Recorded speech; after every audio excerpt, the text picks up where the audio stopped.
ലക്ഷം കോഴ വാങ്ങും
ഇതിന്റെ പൂർണ്ണമായ ഉത്തരവാദിത്വം കേന്ദ്ര ഗവൺമെന്റിലാണ്.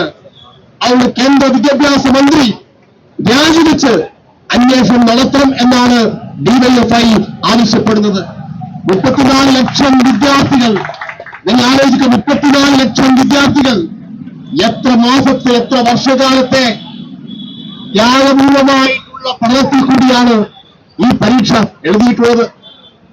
ആ വിദ്യാർത്ഥികളെയല്ലേ വഞ്ചിച്ചത്? അങ്ങനെ വിദ്യാർത്ഥികളെ വഞ്ചിച്ചിട്ട് അവരകത്ത് സത്യസന്ധമായി അന്വേഷണം നടത്താൻ, തെറ്റുപറയാൻ കേന്ദ്ര ഗവൺമെന്റ് എന്തുകൊണ്ട് തയ്യാറാവുന്നില്ല? കേന്ദ്ര ഗവൺമെന്റിനെ തിരുത്തിക്കാൻ ആവശ്യമായ, കേന്ദ്ര ഗവൺമെന്റ് അഴിമതി തുറന്നുകെട്ടാൻ ആവശ്യമായ അതിശക്തമായ പ്രതിഷേധം രാജ്യത്തെ എല്ലാ വിഭാഗം ജനങ്ങളുടെ ഭാഗത്തും ഉണ്ടാവണം എന്നാണ് ഞങ്ങൾ ഈ സമരത്തിൽ കൂടി ഉന്നയിക്കുന്നത്. എത്രമാത്രം പ്രാധാന്യമുള്ള പരീക്ഷയാണ്.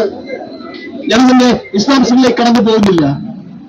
അത്രമാത്രം ഗൗരവമായ പരീക്ഷയെ അട്ടിമറിച്ചില്ലേ ഉത്തരവാദിത്വം ഏറ്റെടുക്കാൻ, ആ ഉത്തരവാദിത്വം ഇന്നയാൾക്കാണ് എന്ന് ചൂണ്ടിക്കാണിക്കാൻ നമുക്ക് കഴിയേണ്ടതുണ്ട്. ഞാൻ നേരത്തെ പറഞ്ഞു, നമ്മുടെ രാജ്യത്തെ മാധ്യമങ്ങൾ പലതും സ്വീകരിച്ച സമീപനം. ഇവിടെ നവകേരള യാത്രയുടെ ബസിന്റെ ഡോറിനെ കുറിച്ച് ചെലവഴിച്ചത്ര സമയം പോലും 34 ലക്ഷം കുട്ടികളുടെ ഭാവി തുളച്ച ഈ പരീക്ഷാ തട്ടിപ്പിനെ കുറിച്ച് റിപ്പോർട്ട് ചെയ്യാനോ ചർച്ച ചെയ്യാനോ നമ്മുടെ പല മാധ്യമങ്ങളും തയ്യാറായിട്ടില്ല എന്ന അനുഭവം നമ്മുടെ മുന്നിൽ കിടക്കുകയാണ്. 10,000 ഗുണിക്കണം 67 ലക്ഷം. എത്ര കോടിയാണ്? വ്യാപകമായ അഴിമതിയാണ്. ഞാൻ നേരത്തെ പറഞ്ഞു, ലോകത്തില് ചൈന കഴിഞ്ഞാൽ പിന്നെ ഏറ്റവും കൂടുതൽ പരീക്ഷ ദേശീയ തലത്തിൽ നടക്കുന്ന 15 കൂടുതൽ പരീക്ഷയാണ് ഈ നാഷണൽ ടെസ്റ്റ് ഏജൻസി വഴി ഇവിടെ നടപ്പാക്കിക്കൊണ്ടിരിക്കുന്നത്. 15 കൂടുതൽ പരീക്ഷ. എല്ലാ പരീക്ഷയുടെയും വിശ്വാസ്യത ചോർന്നുകൊണ്ടിരിക്കുകയാണ്. നെറ്റ് പോയി. അടുത്ത് മറ്റൊരു പരീക്ഷയുടെ തലേ ദിവസം പരീക്ഷ റദ്ദാക്കുന്നവരുണ്ടായി. നേരത്തെ നടത്തിയ പരീക്ഷയെല്ലാം സംശയത്തിന്റെ മുൻമുനയിൽ നിൽക്കുകയാണ്. ഒരു കാരണവശാലും ഒരു വിദ്യാർത്ഥിക്ക് കിട്ടാൻ പാടില്ലാത്ത മാർക്ക്, അതാണ് ഏറ്റവും രസകരമായിട്ടുള്ള കാര്യം. എങ്ങനെയാണ് ഈ സംഭവം പുറത്തു വരുന്നത്? ഈ സംഭവം പുറത്തു വരുന്നത് വിദ്യാർത്ഥികൾ സ്വമേധയാ സംശയം പ്രകടിപ്പിച്ചു. എങ്ങനെ സംശയം പ്രകടിപ്പിച്ചു? കാരണം ഒരു ക്വസ്റ്റ്യന് 4 മാർക്ക്, ഒരു ഉത്തരം തെറ്റിയാൽ 1 മാർക്ക് മൈനസ്. ഒരിക്കലും കിട്ടാൻ പാടില്ലാത്ത മാർക്കുകൾ ഒരുപാട് വിദ്യാർത്ഥികൾക്ക്, ഏതാണ്ട് 1500 വിദ്യാർത്ഥികൾ കിട്ടിയിരിക്കുന്നു.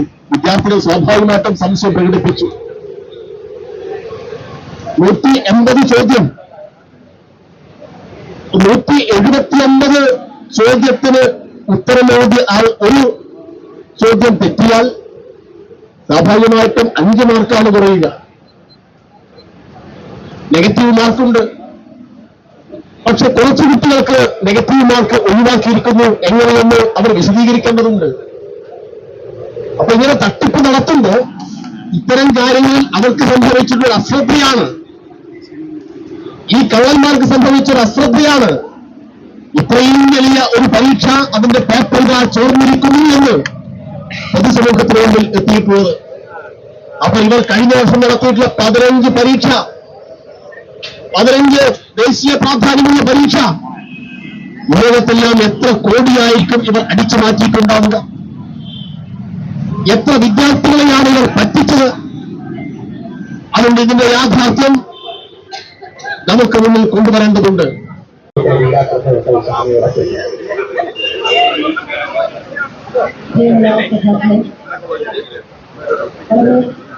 പെട്ടെന്ന് അറിയിച്ചത് പ്രതിഷേധമാണ്. ഇന്ന് കേരളത്തിലെ മുഴുവൻ ജില്ലാ കേന്ദ്രങ്ങളിലും ഇത്തരത്തിൽ സംഘടിപ്പിക്കുകയാണ്.